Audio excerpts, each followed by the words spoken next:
অসমত কিমান তীব্ৰ গতিত বৈছে উন্নয়নৰ গংগা বা কিমান ক্ষিপ্ৰতাৰে গঢ়ি উঠিছে শান্তিৰ পৰিৱেশ, এই সম্পৰ্কে আজি আমি দুটামান মাত্ৰ উদাহৰণ দিম আৰু ইয়াত আপোনালোকৰ মতামত আমি বিচাৰিছো। এই কাৰণে বিচাৰিছো এই বিষয়বোৰ তেওঁলোকৰ শাসক পক্ষৰ নজৰলৈ অহা উচিত।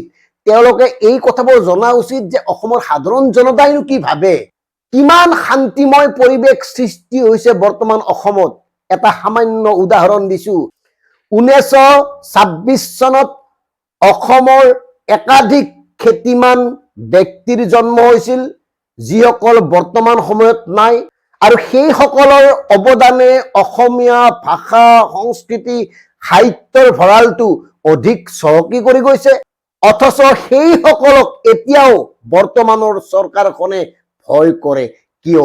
এতিয়া চাওক, 1926 চনত একেলগে জন্মগ্ৰহণ কৰা প্ৰবাদ প্ৰতিম পুৰুষসকলৰ ভিতৰত নৱকান্ত বৰুৱা, ভূপেন হাজৰিকা, অনিল ৰায়চৌধুৰী, অজিত বৰুৱা, কেশৱ মহন্ত, গণশিল্পী দিলীপ শৰ্মা, এইসকল ব্যক্তি একেলগে জন্মিছিল। আৰু সেইবাবে গণশিল্পী দিলীপ শৰ্মাৰ জন্ম শতবাৰ্ষিকী উদযাপন কৰা সমিতিয়ে কালি অৰ্থাৎ দেওবাৰে এইসকল পুৰোধা ব্যক্তিৰ সোঁৱৰণত এটা শোভাযাত্ৰা উলিয়াবৰ কাৰণে চৰকাৰৰ অনুমতি বিচাৰিছিল। চৰকাৰ প্ৰশাসনৰ পৰা অনুমতি বিচাৰিছিল, দেওবাৰেও নিদিলে অনুমতি। ভাবক কিমান ভয় এইসকল লোকৰ প্ৰতি।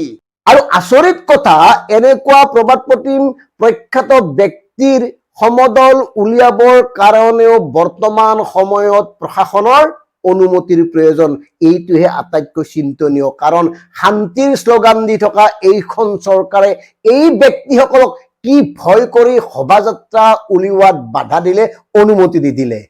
গতিকে বৰ্তমান সময়ত এনে একাধিক বিষয় আছে যিবোৰ বিষয়ত অসমৰ শ্ৰদ্ধেয় স্বনামধন্য একাংশ সম্পাদক, মুখ্য সম্পাদক, জ্যেষ্ঠ সাংবাদিকে মাত নামাতে। মুখ্যমন্ত্ৰীক সংবাদ মেলত এই বিষয়ে প্ৰশ্ন কৰা নহয়। মুখ্যমন্ত্ৰীয়ে বিশেষভাৱে আমন্ত্ৰণ কৰি ভোজে ভাতে খুৱাই পঠিওৱা সংবাদ মেলত সাংবাদিকসকলে এই কথাবোৰ কিয় মুখ্যমন্ত্ৰী ডাঙৰীয়াক সুধিব নোৱাৰে? কিয় সুধিব নোৱাৰে যে কি কাৰণত কেঞ্চাৰৰ ঔষধৰ ইমান মূল্য বৃদ্ধি কৰা হ'ল, আৰু এই মূল্য বৃদ্ধিৰ ফলত যে কেঞ্চাৰ ৰোগীসকলৰ জীৱনলৈ ভয়ংকৰ ভাবুকি আহিছে, ইয়াৰ পৰা পৰিত্ৰাণৰ উপায় কি? কেনেকে তেওঁলোকে নিজৰ সৈতে মুখামুখি হ'ব, কেনেকে তেওঁলোকে তেওঁলোকৰ বেমাৰৰ পৰীক্ষা কৰিব, বেমাৰৰ চিকিৎসা কৰিব, তাৰ উপায় কি? এই কথাবোৰ কিয় সোধা নহয়? আনহাতে এই কথাবোৰ কিয় সোধা নহয় চমৎকাৰ সৃষ্টি কৰি প্ৰদান কৰা আয়ুষ্মান কাৰ্ডে যে এতিয়া ব্যক্তিগত হস্পিতালত কামত নিদিয়ে? কিয় সোধা নহয় আয়ুষ্মান কাৰ্ডৰ পৰা যে 30 তাৰিখে কিডনী ৰোগীসকলৰ ডায়েলিচিছৰ 4টা ডায়েলিচিছ কৰাৰ সুবিধাও কৰ্তন কৰা হ'ব? এই কথাবোৰ কিয় মুখ্যমন্ত্ৰীক সোধা নহয়? আনহাতে মুখ্যমন্ত্ৰীক এই কথাটো কিয় সোধা নহয় স্বাস্থ্যৰ সমান্তৰালভাৱে শৈক্ষিক ক্ষেত্ৰখনতো ব্যাপক মূল্য বৃদ্ধি হৈছে, অৰ্থাৎ মাচুল বৃদ্ধি হৈছে।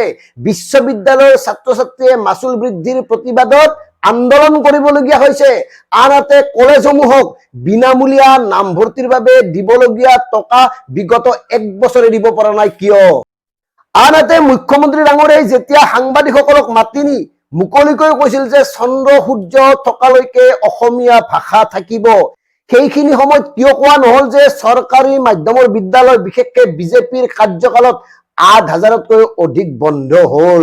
লগতে বিগত 5 বছৰত চৰকাৰী বিদ্যালয়ৰ পৰা 6 লাখ ছাত্ৰ ছাত্ৰীৰ সংখ্যা হ্ৰাস হল। আৰু এই যে দুপৰীয়াৰ ভাত খোৱাৰ ব্যৱস্থা কৰিছিল, মধ্যাহ্ন ভোজন, আচৰিতভাৱে এই মধ্যাহ্ন ভোজন কৰা ছাত্ৰ ছাত্ৰীৰ সংখ্যাও বিগত 5 বছৰত কমিছে 15,50,000। এই কথাবোৰ কিয় সোধা নহয়? এনেকে অসমীয়া ভাষা থাকিবনে? মুখত কলেতো নহব, মুখত কৈ থাকিলে নহব, হাতে কামে কোনবোৰ কাম কৰা হৈছে যাৰ বাবে অসম আৰু অসমীয়াৰ অস্তিত্ব, অসম আৰু অসমীয়াৰ জাতীয় সত্তা চিৰদিনৰ বাবে অক্ষুণ্ণ থাকিব, এনেকুৱা কি কাম কৰা হৈছে? কিয় সোধা নহয় অসমৰ এই যে খিলঞ্জীয়াৰ মাটিসমূহত পুঁজিপতিক উদ্যোগ নিৰ্মাণৰ অনুমতি দিলে, ৰাজসাহায্য দিলে, তাত কিমান শতাংশ খিলঞ্জীয়া অসমীয়াই চাকৰি পাব, তাৰ কিবা চুক্তি হৈছে নেকি? এনে অনেক কথা আছে। এই কথাবোৰ মুখ্যমন্ত্ৰীক নুসুধে। মুখ্যমন্ত্ৰীয়ে খানা খাবলৈ মাতে, খানা বুলিয়েই ক'লো, এইকাৰণে ক'লো মুখ্যমন্ত্ৰীয়ে বিশেষভাৱে আমন্ত্ৰণ জনায় আৰু তাত মানে বিলাসী খাদ্য সম্ভাৰ থাকে, সাংবাদিকসকলক উপহাৰ প্ৰদান কৰা হয় আৰু মুখ্যমন্ত্ৰীয়ে তাত এটা ভাষণ দিব আৰু সেই ভাষণটোৱে পিছদিনা একাংশ কাকত চেনেলত ডাঙৰ ডাঙৰ হৰফেৰে প্ৰকাশ হয়, প্ৰাইম নিউজত আলোচনাৰ বিষয় হৈ পৰে। সেয়ে কৈছো প্ৰিয় দৰ্শক, এই কথাবোৰ সাধাৰণ জনতাই এতিয়া উঠাব লাগিব, এই কথাবোৰ সাধাৰণ জনতাই ধৰি থাকিব লাগিব। কাৰণ যাক আমি বিশ্বাস কৰো, যাৰ মুখলৈ চাওঁ, যিসকলে কিবা এটা কৰিব বুলি ভাবো, সেই সকলে এতিয়া বেছিভাগেই আঁঠু কাঢ়ি দিছে চৰকাৰৰ সন্মুখত। তেওঁলোকে মেৰুদণ্ড পোন কৰি খোজ কাঢ়িবলৈ পাহৰিছে। গতিকে জাতীয় জীৱনত অধিক ভয়াৱহ দুৰ্যোগ অহাৰ পূৰ্বেই এগৰাকী সাধাৰণ নাগৰিক হিচাপে, এগৰাকী গৰ্বিত অসমীয়া হিচাপে, ভাৰতীয় হিচাপে নিজক উপলব্ধি কৰি নিজৰ স্থিতি মজবুত কৰি তোলক। ধন্যবাদ। জয় অসম।